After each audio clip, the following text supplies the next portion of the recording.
Hello everyone, and welcome back. In this lesson, we're going to build the egg turning rack for the incubator.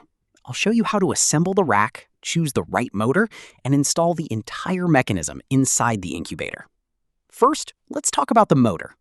When choosing a motor for your egg incubator, I highly recommend using a 1 RPM gear motor. RPM stands for revolutions per minute, which means the motor completes one full rotation every minute. Why is this important? Because the egg tray needs to rotate very slowly and smoothly. With a 1 RPM motor, a half rotation takes approximately 30 seconds. Depending on the motor, there may be a small tolerance, so the actual time could be anywhere between about 24 and 30 seconds, which is completely normal. The motor I'm using here is the 68 kTYZ gear motor. This model is suitable for incubators with a capacity of around 2,000 chicken eggs. If you're building a smaller incubator for about 1,000 eggs, the 60 kTYZ motor is a better choice. My current incubator uses the 60 kTYZ motor for approximately 1,200 eggs, while this 68 kTYZ motor is designed for larger incubators with around 2,000 chicken eggs. Of course, if you're incubating larger eggs, such as goose or turkey eggs, the capacity will be lower because those eggs occupy more space. Now let's look at the motor wiring. This motor supports both clockwise and counterclockwise rotation. As you can see, it comes with 4 wires. When purchasing this motor, make sure it also includes a 330 nanofarad 630 volt capacitor. Most of these motors are sold with one, but if yours doesn't include it, you'll need to purchase it separately. I'll explain the wiring connections. Depending on the manufacturer, the wire colors may vary slightly, but typically you'll find 1 red wire, 1 green wire, 2 yellow wires. The red and green wires control the rotation direction. One direction is clockwise and the other is counterclockwise. The 2 yellow wires should be connected together to the center terminal. In other words, both yellow wires share the same terminal, allowing the motor to operate correctly. The red wire controls one rotation direction, while the green wire controls the opposite direction. The center connection remains common.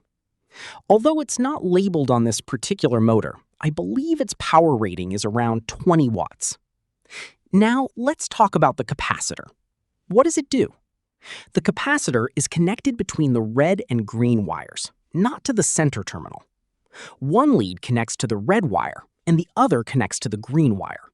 Its main purpose is to protect the motor from voltage fluctuations. If you don't install this capacitor and the power supply experiences sudden voltage changes, there's a risk of damaging or even burning out the motor. So make sure you use a 330 nanofarad, 630 volt capacitor. If your motor doesn't come with one, simply buy one separately and connect it between the red and green terminals. That covers everything you need to know about selecting and wiring the motor. Now let's move on to building the rack frame. First, we made the metal frame that holds the egg tray. You can have these metal pieces fabricated at any local metal workshop. Just provide them with the dimensions, and they can bend the steel for you exactly as needed. As you can see, the frame is made from 4 bent steel sections that are welded together to form a square.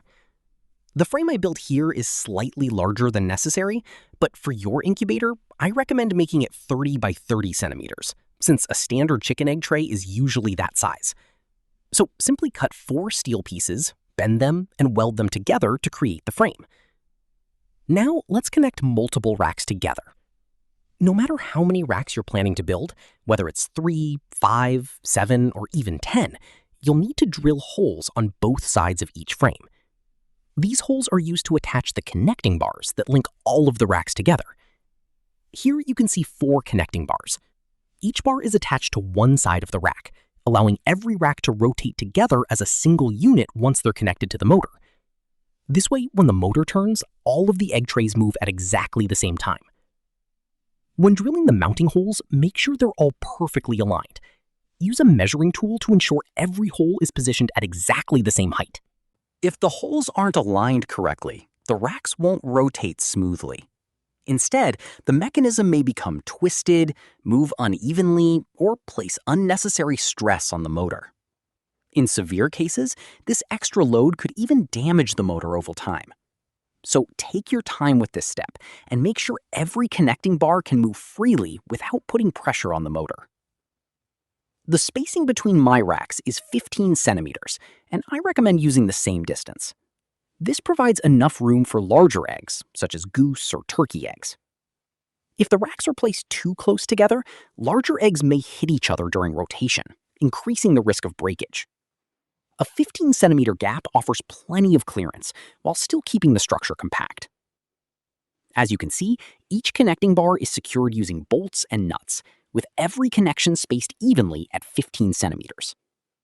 Now let's install the racks inside the incubator. We've already connected these two racks together, but before moving on, there are a few important points to remember. First, leave the top mounting hole available, because that's where the motor linkage will be connected later. Another important point is how you tighten the bolts. Never tighten these bolts completely. Instead, place a washer on both sides of each connection and tighten the nut just enough to hold everything in place while still allowing the joint to rotate freely.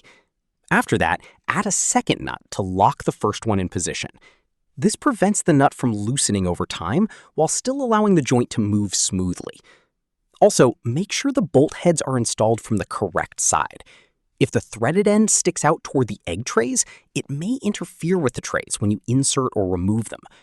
Installing the bolts from the opposite direction keeps the inside of the rack clear and prevents any obstruction. Here's the correct assembly order. Place a washer first, insert the bolt, add another washer on the opposite side, then install the nut. Again, don't over-tighten it. The joint should remain free to rotate. Finally, secure everything with a second locking nut. The washers reduce friction and allow the racks to move smoothly during operation. Now, both racks are connected correctly and are ready for installation inside the incubator. Now let's install the rack assembly inside the incubator. Before we do that, let me explain how the motor connects to the turning mechanism. This is the same 60 kTYZ gear motor I mentioned earlier. You'll also need a shaft coupling, or what we commonly call a bushing. You can usually buy one online or from mechanical parts suppliers. If you can't find one, any local machine shop can easily make it for you. Once the coupling is installed on the motor shaft, you'll need to attach a small steel arm or a short metal tube to it. This arm converts the motor's rotary motion into the up and down movement that turns the egg racks. As the motor rotates, this linkage moves up and down, causing the racks to tilt gently from one side to the other. The connecting bars that we installed earlier are attached at 4 different points on the rack assembly. When the motor moves the linkage, all of the racks rotate together in a smooth and synchronized motion. Now let's look at the bearings. We're using 2 pillow block ball bearings, one on each side of the shaft. These bearings support the entire weight of the rack assembly. Each bearing is mounted on its own metal bracket, which is securely attached to the incubator frame. This is a very important design feature. The bearings, not the motor, carry the weight of the egg trays. That means even if you're incubating hundreds or thousands of eggs, the motor isn't supporting that load. Its only job is to rotate the mechanism. As a result, the motor experiences much less stress, which improves reliability and significantly extends its service life. This is one of the biggest advantages of using bearings in your incubator design. Now, back to the shaft coupling. As I mentioned earlier, you can either purchase one or have it custom made. Attach a small metal arm or tube to the coupling and tighten it securely. However, the moving joint itself should still rotate freely. Use bolts and nuts to secure the connection, but don't tighten them so much that the linkage becomes stiff. It needs a small amount of free movement so it can operate smoothly. Now let's look at the support guide installed at the bottom. This component is also connected to the incubator frame. Its purpose is to stabilize the long connecting bar. Without this guide, the connecting bar could flex or bend as it moves up and down. That would reduce the accuracy of the turning mechanism and place extra stress on the motor. This support keeps the connecting bar perfectly aligned throughout its movement and prevents unwanted bending. Just like the other joints, install washers between the moving parts and don't over-tighten the bolts. The mechanism should move freely with as little friction as possible. For demonstration purposes, I'm only installing one locking nut here. However, in your final build, I strongly recommend using 2 nuts at every critical connection. The second nut acts as a lock nut and prevents the connection from loosening over time due to vibration. Now let's connect the lower support directly to the linkage. Again, place a washer on each side of the joint to reduce friction and ensure smooth movement. If this connection is left unsupported, the linkage can wobble during operation. Once the lower support is installed, the entire mechanism becomes much more stable and the unwanted movement is eliminated. At this point, the rack assembly is securely supported and ready for the final motor connection. Now it's time to connect the motor to the rack assembly and test the entire turning mechanism. We'll fasten the linkage using a bolt, washers, and a nut. As with all the previous joints, place a washer between every moving connection to reduce friction and allow smooth operation. One very important point is that the motor arm and the rack should both be in their horizontal position during installation. Take your time to adjust the linkage until everything is properly aligned. This is the most stable position for the entire mechanism. If your linkage happens to point slightly upward or downward, simply reposition the mounting point until both the motor arm and the rack are perfectly level. Once everything is aligned, install another washer and tighten the bolt. Again, don't over-tighten it. The joint must remain free to rotate. Finally, secure the connection using 2 nuts so that vibration won't loosen the assembly over time. At this stage, the motor is fully connected and ready to operate. According to the program we wrote earlier, the motor rotates at the interval you've specified. You can easily change that timing in the Arduino code. For example, you may choose a turning time of 18, 20, 22, 24, or 30 seconds for each half rotation. The exact value depends on your motor and your incubator design. If you're using a 2 RPM motor, naturally the turning time will be shorter than with a 1 RPM motor. Now let's see how the mechanism works. As the motor starts rotating, the linkage moves upward. That movement gradually tilts the rack upward. The eggs are turned gently and smoothly, without any sudden movement. Now the motor begins moving in the opposite direction.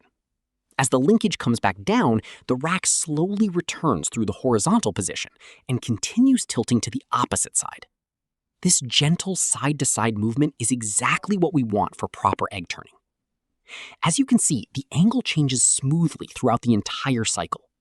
The rack reaches one side, returns to the center, and then moves to the opposite side.